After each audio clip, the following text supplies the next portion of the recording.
रुको सारथी।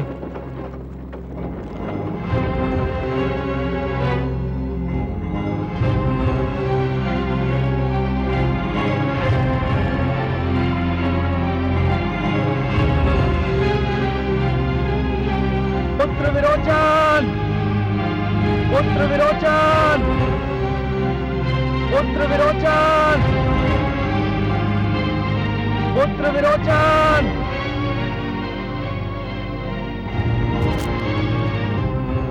अरे, यह तो पुत्र विरोचन का अश्व है।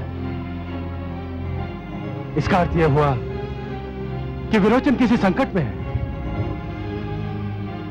पुत्र विरोचन, पुत्र विरोचन, कहां हो तुम? देखा कमल नयन, मेरा पुत्र अपने युवराज के लिए कितना व्याकुल है। महादेवी, यही तो पिता और पुत्र के संबंध का सौंदर्य है। पिता अपने पुत्र से कितना स्नेह करता है, इसका ज्ञान तो उसे तभी होता है जब वो अपने पुत्र के कष्टों को देखकर व्याकुल हो उठे। लेकिन मुझे तो इस बात पर आश्चर्य हो रहा है कि मेरा पुत्र तो आजीवन अपने पिता के प्यार के लिए तरसता रहा। वो आज अपने पुत्र पर मन का समस्त स्नेह उड़ेल रहा है। यदि दुष्ट हिरण्यकश्यपु ने इस प्रेम का थोड़ा भी अंश मेरे पुत्र को दिया होता तो मेरे पुत्र को इतने कष्ट न झेलने पड़ते। महादेवी, हिरण्यकश्यपु के अहंकार ने उसके मन की सारी सुंदर भावनाओं को नष्ट कर दिया था। अहंकार तो केवल घृणा को ही जन्म दे सकता है, परंतु आपका पुत्र तो मेरा भक्त है और भक्ति प्रेम करना सिखाती है, सबसे प्रेम करना। हे महादेवी, जिस प्रकार खेत केवल उसी धरती पर लहलहाते हैं जहां की मिट्टी गीली और नरम हो, उसी प्रकार प्रेम का जन्म केवल उसी मन में हो सकता है जहां भक्ति और श्रद्धा का निवास हो। पर आप ये मत समझिए महादेवी कि आपके पुत्र की परीक्षा समाप्त हो चुकी है। तो क्या मेरे पुत्र को अभी और परीक्षा देनी है? हाँ महादेवी, जिस प्रकार प्रकाश फैलाने के लिए दीपक को रात भर जलना पड़ता है, उसी प्रकार किसी व्यक्ति को महान बनने के लिए आजीवन परीक्षाएं तो देनी ही पड़ती हैं। पुत्र प्रेम पिता की निर्णय शक्ति की सबसे बड़ी परीक्षा होती है महादेवी, और पुत्र प्रेम में संयम रखना बहुत कठिन होता है। प्रहलाद को भी आज यह सिद्ध करना होगा कि जिस संयम का प्रदर्शन उसने आज तक किया, कहीं वो उसे पुत्र प्रेम में खो तो नहीं देता।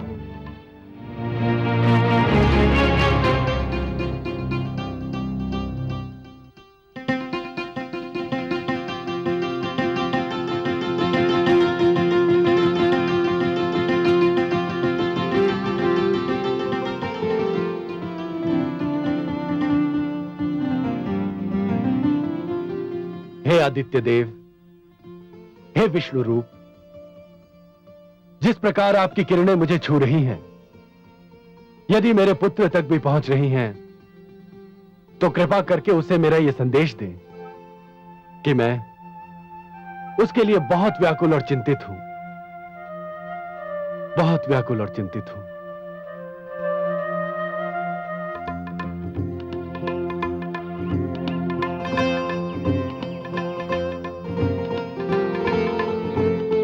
युवराज, यदि मेरी ओर से आपकी सेवा में कोई भी कमी रह गई हो तो मुझे क्षमा कर दीजिएगा। तुम्हारी ओर से तो कोई कमी नहीं हुई है देवी, किंतु कुछ कम अवश्य लग रहा है। क्या कम लग रहा है युवराज? लगता है मैं कुछ अपना यहाँ छोड़े जा रहा हूं।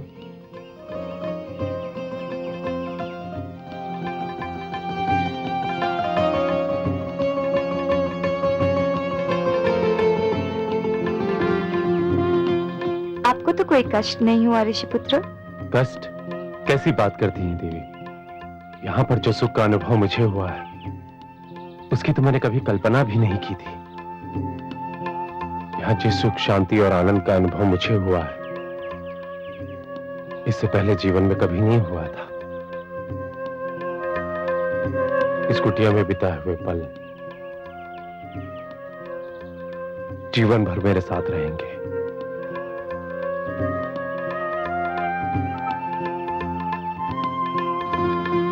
देवी, तुमने हमारे लिए जो कष्ट उठाए उसके लिए तुम्हें अनेक धन्यवाद।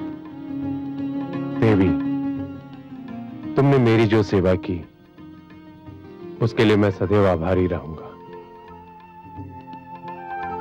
धन्यवाद तो मुझे देना चाहिए और आभार भी मुझे ही मानना चाहिए। मुझे आप दोनों जैसे महान व्यक्तियों की सेवा का अवसर जो मिला।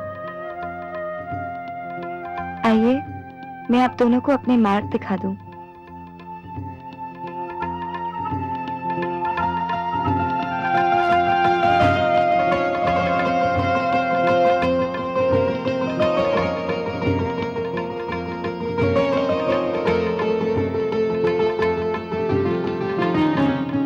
ऋषिपुत्र, ऋषि अंगिरा का आश्रम उधर दक्षिण की ओर है, आप उधर जाइए। युवराज, आपका राज्य इधर पूर्व की ओर है, आप इधर प्रस्थान कीजिए। अच्छा मुनिवर। अच्छा युवराज। अच्छा देवी।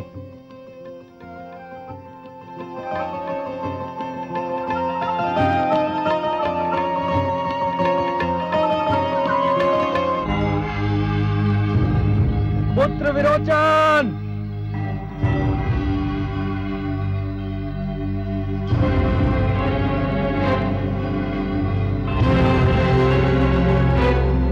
पुत्र विरोचन!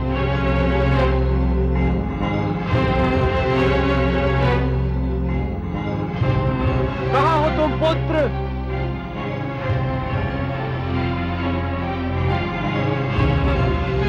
पुत्र विरोचन!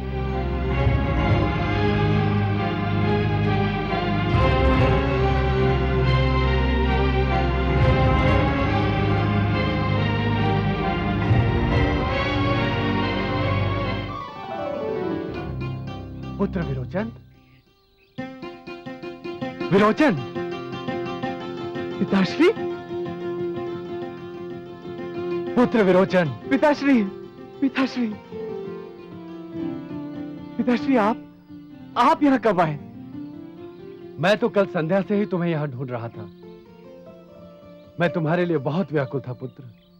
पिताश्री, मुझे ज्ञात नहीं था कि आप मेरे प्रति इतना स्नेह रखते हैं।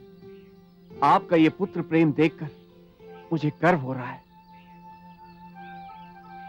मैं अपने पिता का वो प्रेम प्राप्त न कर सका जो एक पुत्र को पिता से मिलता है। इसीलिए मुझे सदैव ध्यान रहता है कि मेरे पुत्रों को मेरा वो समस्त प्रेम मिलता रहे जो उनका अधिकार है। पिताश्री, आपने रात्रि कहां बिताई? यहीं, इसी वन में। और तुम कहां रहे? मैं हाँ, मुझे एक ऋषि की बैकुंठ जैसी कुटिया में आश्रय मिल गया था। चलो राजभवन चलते हैं। तुम घायल भी हो गए हो। तुम्हारी दादी श्री और माता श्री तुम्हारे लिए अधिक व्याकुल हो रही हैं। हम शीघ्र न पहुंचे तो वो और अधिक व्याकुल हो जाएंगी। चलो चलिए।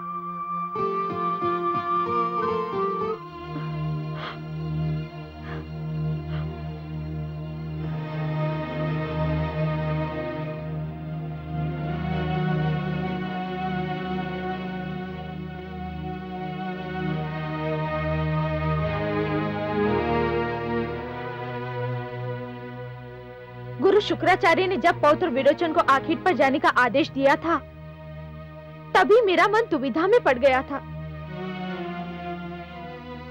न केवल उनका आदेश अनुचित था, बल्कि आदेश देने का समय भी। माताश्री, मुझे भी लगता है पुत्र विरोचन को नहीं जाना चाहिए था। दुर्भाग्य से उसी समय ये भयंकर आंधी और वर्षा आई। न जाने मेरे पौत्र पर क्या बीती होगी। मेरे पुत्र को सकुशल लौट आने दीजिए। मैं महाराज से अनुरोध करूंगी कि वे गुरु शुक्राचार्य का आश्रम किसी वन में बनवा दे, ताकि वे मेरे पुत्र से और मेरा पुत्र उनसे दूर ही रहे।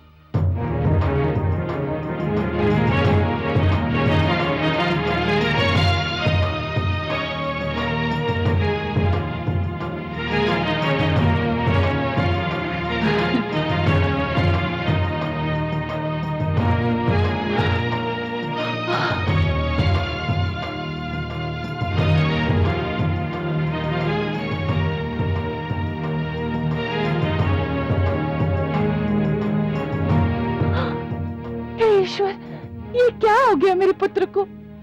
पौत्र, यह तुझे क्या हुआ? तू घायल कैसे हो गया?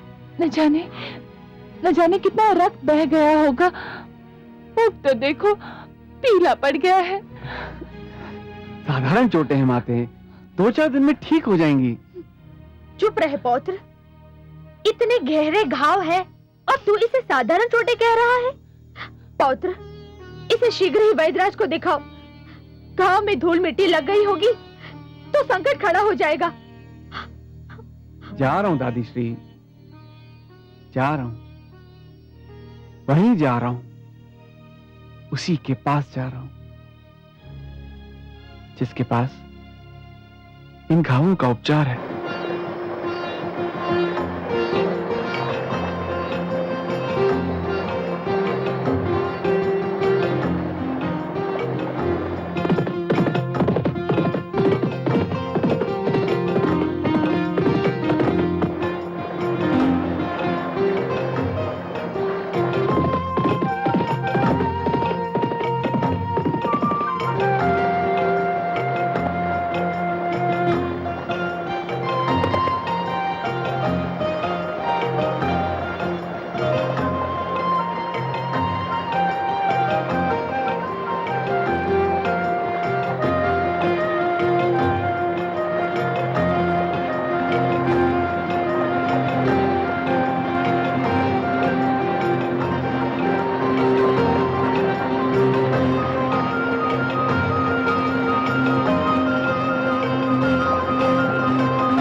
तत्सवितुर्वरेण्यं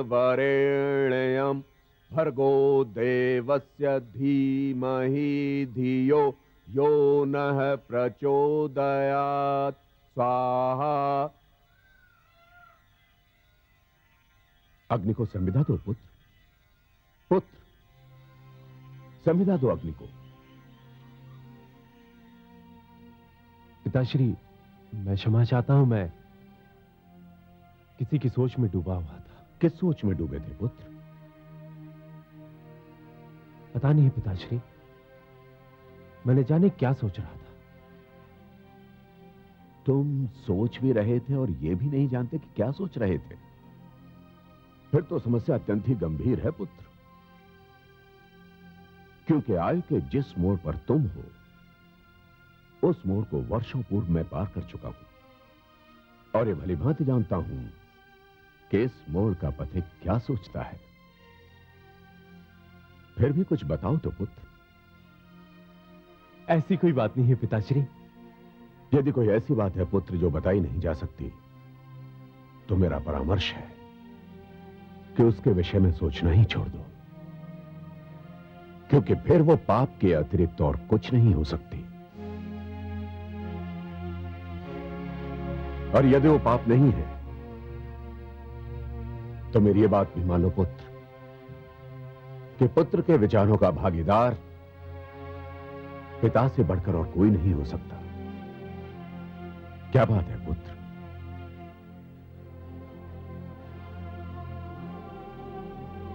मुझे ऋषिवत्स की कुटिया की एक सुंदर घटना याद आ गई थी पिताश्री। क्या नाम है उस सुंदर घटना का पुत्र? दीपावली। अत्यंत ही सुंदर नाम है। वो अपने नाम से भी अधिक सुंदर है पिताश्री। अच्छा, तो तुम्हें उससे प्रेम हो गया है? प्रेम कोई अपराध तो नहीं होता है पुत्र कि जिसे छिपाने की आवश्यकता हो। मुझे तो प्रसन्नता है कि तुम प्रेम में भी अपने स्तर से नहीं गिरे। तुमने प्रेम किया भी तो वत्स जैसे महान ऋषि की कन्या से। एक ऋषि कन्या मेरे आश्रम की शोभा बढ़ाएगी। इससे अधिक प्रसन्नता की और क्या बात हो सकती है पुत्र? किंतु पिताश्री, मेरी समझ में नहीं आता कि मैं ये बात दीपावली से कैसे कहूं? जाओ और उसके समक्ष विवाह का प्रस्ताव रखो पुत्र। हाँ, मेरी ओर से अनुमति है, क्योंकि मैं नहीं चाहता कि प्रेम के कारण मेरा पुत्र ऋषि के स्थान पर कवि बन जाए।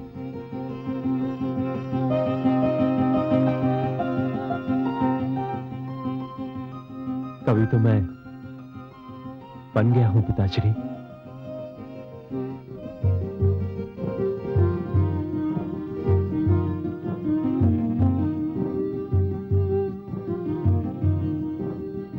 शिष्य विरोचन,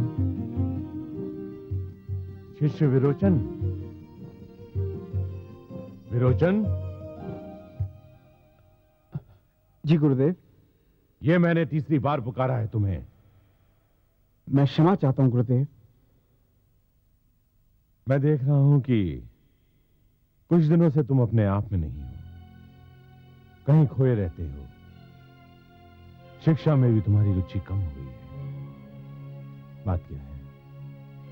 क्या बात है? मैं तुम्हारा गुरु हूं, मुझे तुम्हारे विषय में हर बात जानने का पूरा अधिकार है। गुरुदेव, गुरुदेव मैं एक वन सुंदरी पर अपना मन हार बैठा हूं। हार बैठे हो? घोर आपत्ति है मुझे इस शब्द पर। युवराज कुछ हारा नहीं करते, भले ही वो मन क्यों ना हो। जो हारते हैं उन्हें युवराज कहने का तो क्या, युवराज समझने का भी कोई अधिकार नहीं है। कहो कि एक वन सुंदरी तुम्हें भावे। हाँ गुरुदेव, ये सत्य है। तो हारो नहीं, जाओ उसे जीत कर ले आओ। कैसे गुरुदेव? उसके पास जाओ और उससे कहो कि तुम उसका भाग्य संवारना चाहते हो, उससे विवाह करना चाहते हो। परंतु गुरुदेव। परंतु क्या? जीवन में परंतु दुर्बलता का लक्षण होता है। उस कन्या ने तो कभी स्वप्न में भी ना सोचा होगा कि असुर लोक का युवराज उसके समक्ष विवाह का प्रस्ताव रखेगा। उसके ना मानने का तो प्रश्न ही नहीं उठता है। और यदि ये प्रश्न उठा तो? उस प्रश्न के उत्तर के लिए उन अधिकारों का प्रयोग होगा जो असुर लोक के युवराज होने के नाते तुम्हें प्राप्त है।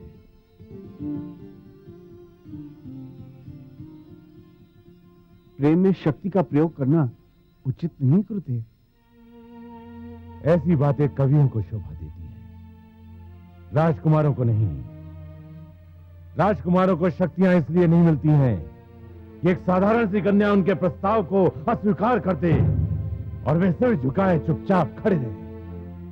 जाओ उस वन सुंदरी को लेकर आओ।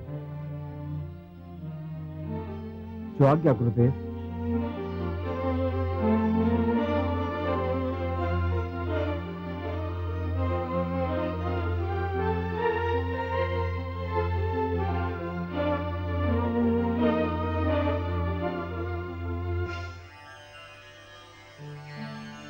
रस्सी जल गई पर बल नहीं गए। किस बात पर कटाक्ष कर रही है महादेवी? कटाक्ष नहीं कमल नयन, सत्य कह रही हूँ। न जाने कैसे भ्रष्ट विचार लेकर जन्मे हैं दैत्य गुरु शुक्राचार्य। मोर्चे पर मोर्चे हारते जाते हैं पर अपनी विचारधारा नहीं बदलते। अब क्या कह दिया उन्होंने? उचित परामर्श न देने और अपने शिष्य को उचित पाठ न पढ़ाने की जैसे सौगंध ही खा रखी है उन्होंने। पौत्र विरोचन को उन्होंने ये परामर्श दे दिया कि यदि ऋषि वत्स की पुत्री दीपावली ने उसका प्रस्ताव स्वीकार न किया तो वो अपने अधिकारों का प्रयोग करे। महादेवी, कभी कभी तो मुझे लगता है कि स्वयं दैत्य गुरु शुक्राचार्य को यह ज्ञात नहीं होता कि वो क्या कह रहे हैं, क्योंकि उनके भीतर ज्ञान और क्रोध के बीच एक निरंतर युद्ध चलता रहता है।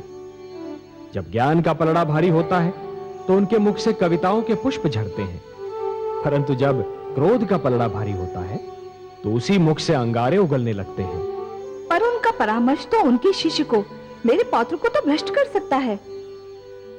महादेवी, यदि ऐसा हुआ तो उसका सारा दोष विरोचन का ही होगा। गुरु ने तो परामर्श दे दिया, परंतु उसे मानना या ना मानना यह तो शिष्य का कार्य है।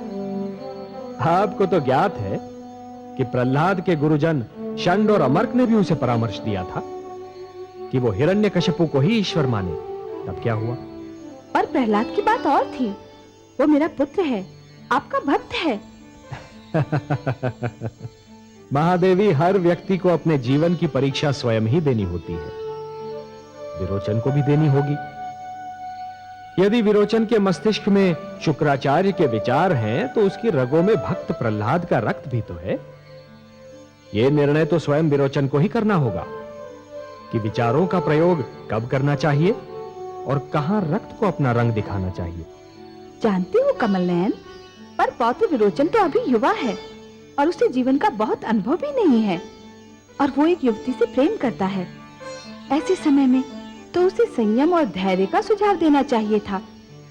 उन्होंने उसे शक्ति का प्रयोग करने का परामर्श क्यों दिया?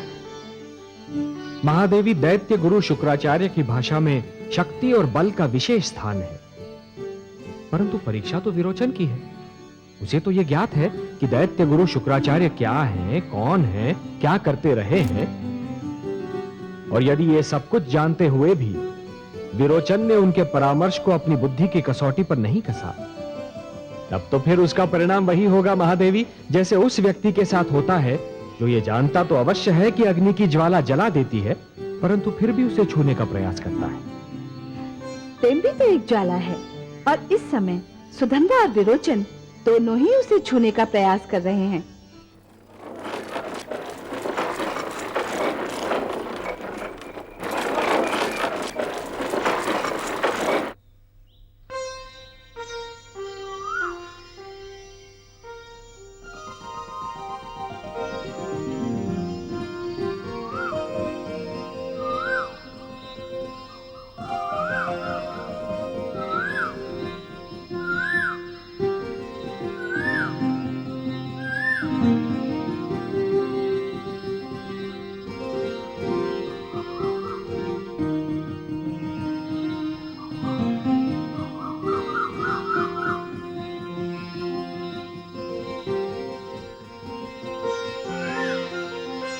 देवी,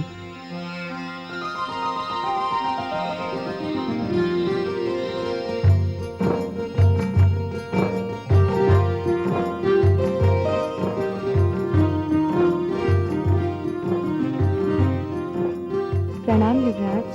प्रणाम देवी। आश्चर्य हुआ हाँ? मेरे समय आने पर? नहीं, इस संयोग पर कि बस एक क्षण पहले मुझे आपका ध्यान आया था और दूसरी क्षण आप स्वयं आ गए। तुम्हें तो मेरा ध्यान अभी आया था देवी। मैंने जिस घड़ी तुम्हें सबसे पहली बार देखा था, उस घड़ी से इस पल तक जब मैं तुम्हें फिर देख रहा हूं, तुम्हारे ध्यान ने मेरा साथ एक पल के लिए भी नहीं छोड़ा।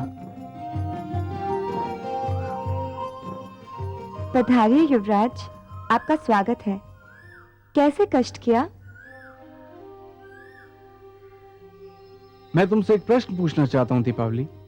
मुझसे? अवश्य पूछिए। दीपावली, क्या तुमने कभी अपने भविष्य के विषय में सोचा है? भविष्य के विषय में? मैं आपका प्रश्न समझी नहीं युवराज। क्या तुमने कभी नहीं सोचा कि तुम अपने जीवन के शेष वर्ष कैसे बिताओगी? नहीं, पर आप ये क्यों पूछ रहे हैं? इसलिए, यदि तुमने नहीं सोचा कि तुम्हारे भविष्य का क्या होगा, तुम्हारे जीवन के शेष वर्ष कैसे बीतेंगे, तो अब इस विषय में सोचना भी मत। क्यों? क्योंकि मैंने निर्णय कर लिया है। तुम्हारा भविष्य असुरपुरी के राजभवन में और तुम्हारे जीवन के शेष वर्ष मेरी पत्नी के रूप में मेरे साथ बीतेंगे। और मैं जानता हूं तुम्हें इस निर्णय पर कोई आपत्ति नहीं होगी। ठहरो देवी।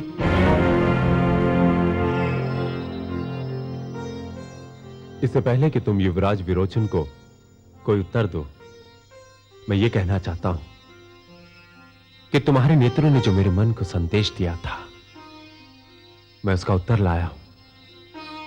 देवी, मैं तुमसे विवाह करना चाहता हूं। ऋषिपुत्र, दीपावली, मेरे राजभवन के द्वार तुम्हारे स्वागत की आस लगाए हुए हैं। और मेरा ऋषि आश्रम तुम्हारे पैरों की चाप पर कान धरे हुए है। तुम्हारा क्या उत्तर है देवी? मेरी तो कुछ समझ में नहीं आ रहा, कुछ समझ में नहीं आ रहा। मैंने तो पहले ही कहा था कि एक सूर्य और दूसरा चंद्रमा है। पर चुनना तो एक को ही होगा दीपावली, या सूर्य को या चंद्रमा को। जीवन के लिए सूर्य और चंद्रमा दोनों ही आवश्यक है। एक दिन का उजाला है और दूसरा रात्रि का। हे युवराज, आप महान सम्राट प्रहलाद के पुत्र हैं, तो हे ऋषिपुत्र, आप एक महान ऋषि की संतान। कोई ऐसा गुण नहीं जो आप दोनों में ना हो, और कोई ऐसा दोष भी नहीं जो आप दोनों में से केवल एक में हो। आप दोनों ही श्रेष्ठ हैं। मेरे मन में आप दोनों के लिए बहुत कोमल भावना है। मेरे लिए यह निर्णय लेना असंभव है कि मैं किसे स्वीकार करूं। परंतु निर्णय तो लेना ही होगा देवी। तुम नहीं लोगी तो कौन लेगा? पिताश्री, उनका परामर्श ही मेरा मार्गदर्शन कर सकता है। उन्होंने सदैव एक पिता से अधिक एक मित्र बनकर मुझे मार्ग दिखाया है। आप दोनों को उनके लौटने तक प्रतीक्षा करनी होगी। मैं प्रतीक्षा करूंगा। पर मैं प्रतीक्षा नहीं कर सकता देवी। क्यों युवराज? तुम्हारे पिताश्री एक ऋषि हैं दीपावली, और संयोग से सुधनवा के पिताश्री भी एक ऋषि हैं। और मुझे भय है कि ऋषि होने के कारण तुम्हारे पिताश्री सुधनवा का पक्षपात करेंगे। मैंने तुमसे प्रेम किया है दीपावली, और मैं अपने इस प्रेम को किसी भी स्थिति में खोना नहीं चाहूंगा। देवी, एक प्रेमी नहीं घमंडी युवराज बोल रहा है। तुम इसे कुछ भी समझ सकते हो सुधनवा, किंतु मैं आज दीपावली को अपने साथ ले जाने आया था, और मैं इन्हें अपने साथ ले जाकर ही रहूंगा। यह शक्ति और अधिकार का अनुचित उपयोग है। मैं इसे प्रेम प्रयास कहता हूं। तुम जो चाहे इसे नाम दे सकते हो। मैं देवी दीपावली को अपने साथ अपनी नगरी लेकर जाऊंगा। ये मेरे गुरु शुक्राचार्य के आश्रम में रहेंगे, जहां इन्हें सोचने का और निर्णय लेने का पर्याप्त समय मिलेगा।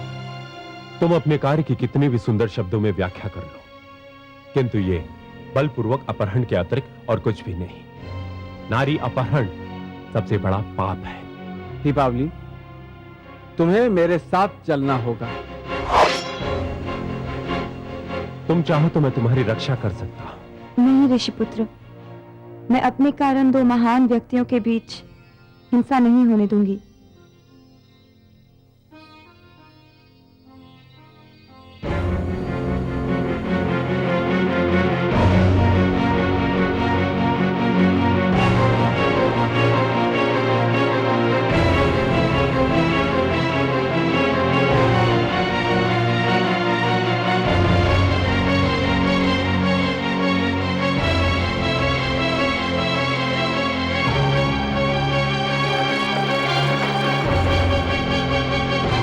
युवराज, ये अन्याय है। तुम अपनी राजशक्ति का प्रयोग कर रहे हो। अब मैं तुम्हें अपना तपोबल दिखाऊंगा। वही हुआ ना कमल नयन, जिसका मुझे भय था। दैत्य गुरु शुक्राचार्य की दी हुई अनुचित शिक्षा अपना रंग दिखा रही है। पौत्र विरोचन ने अपने प्रेम को जीतने के लिए अपने बल और अधिकारों का प्रयोग किया। मुझे भी दुख हो रहा है महादेवी। पुत्र प्रहलाद ने जिस आसुरी प्रवृत्ति को बदलना चाहा था, उसका प्रभाव पूर्ण रूप से समाप्त नहीं हुआ है। वो अब भी रह रहकर उभरने का प्रयास कर रही है। दुख तो इसी बात का है कि दीपक तले अंधेरा छाया हुआ है। मेरा पुत्र प्रहलाद इतना विनम्र, इतना त्यागी, और विरोचन उतना ही अभिमानी। मैं आपसे सर्वथा सहमत हूं महादेवी। जिस प्रकार पुत्र विरोचन अपने प्रेम को जीतने के लिए शक्ति का प्रदर्शन कर रहा है, उससे तो उसकी प्रेम भावना पर ही प्रश्न चिन्ह लग जाता है। प्रेम करना तो सबका अधिकार है, परंतु प्रेम को शक्ति से छीनना सर्वथा अनुचित। मुझे प्रसन्नता है कि ऋषि पुत्री दीपावली ने बुद्धिमत्ता से काम किया। यदि वो विरोचन के साथ न चली गई होती तो समस्या गंभीर हो जाती। महादेवी, स्त्री का दूसरा नाम है संयम, धीरज। जब पुरुष स्वयं पर नियंत्रण नहीं रख पाता तो ऐसी स्थितियों में स्त्री नित्य संतुलित रहती है। यही तो उसका सबसे बड़ा गुण है।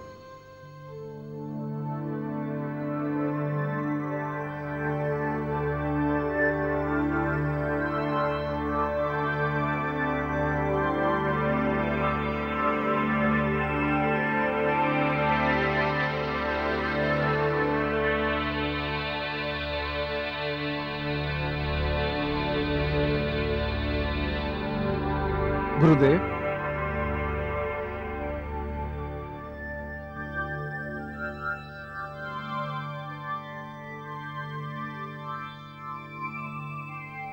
प्रणाम गुरुदेव। गुरुदेव, ये ऋषि वत्स पुत्री देवी दीपावली हैं। मैं समझ गया था पुत्र।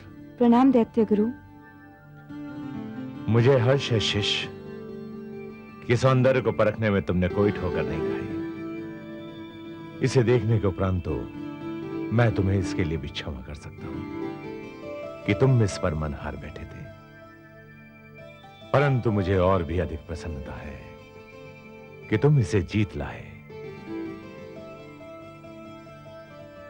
अखंड सौभाग्यवती भव। आशीष के लिए धन्यवाद दैत्य गुरु, किंतु अब तक मैंने यह निर्णय नहीं लिया कि मैं युवराज विरोचन से ही विवाह करूंगी, अथवा अथवा तो मुझे किसी और की उपस्थिति का संकेत दे रहा है। मैं बताता हूं गुरुदेव। वन में आखेट के समय जिस प्रकार संयोगवश मैं और ऋषि अंगिरा का पुत्र सुधनवा एक साथ पेड़ गिरने से घायल हो गए थे, उसी प्रकार ऋषि वत्स की कुटिया में पहुंचकर हम दोनों दीपावली के नेत्रबाणों से भी एक साथ घायल हो गए। यही कहना चाहते हो ना? जी गुरुदेव। मुझे कोई आश्चर्य नहीं हुआ। होता भी तो दीपावली को देखने के पश्चात समाप्त हो जाता। परंतु पुत्री, तुम्हारा क्या निर्णय है? मैं कोई निर्णय नहीं ले पा रही हूँ कुलगुरु। युवराज विरोचन और ऋषिपुत्र सुधनवा के बीच मैं स्वयं को उस नौका की भांति पा रही हूँ जो बीच मझधार में है, और नदी के दोनों तट उसे अपनी ओर आने का संकेत कर रहे हैं। किंतु इस नौका को किसी एक तट का ही संकेत स्वीकार करना होगा। प्रश्न किसी एक तट के संकेत को स्वीकार करने का नहीं, प्रश्न तो दूसरे तट के संकेत को अस्वीकार करने का है। और इसी स्थान पर पहुंच के मैं स्वयं को असमंजस में पा रही हूँ। हे कुलगुरु, यदि आपसे कहा जाए कि सूर्य और चंद्रमा में से एक को स्वीकार और दूसरे को अस्वीकार कर दें, तो आपका क्या उत्तर होगा? गुरुदेव, मैं देवी दीपावली को इसी कारण आपके आश्रम में लेकर आया हूं। मैं चाहता तो इन्हें राजभवन में भी लेके जा सकता था, किंतु मैंने सोचा कि राजभवन में रहकर देवी ये न सोचे कि मैं उन पर कोई दबाव डाल रहा हूं। ऋषि की पुत्री ऋषि शुक्राचार्य के आश्रम में स्वयं को अधिक स्वच्छंद और स्वतंत्र समझेंगी। अवश्य शिष्य। ऋषि पुत्री दीपावली, मेरे इस आश्रम में तुम्हारा हार्दिक स्वागत है। तुम यही समझो कि तुम अपने पिता श्री ऋषि वत्स के आश्रम में ही हो। धन्यवाद कुलगुरु। देवी, यदि मेरे कारण आपको कोई कष्ट हुआ हो तो मुझे खेद है। प्रणाम गुरुदेव।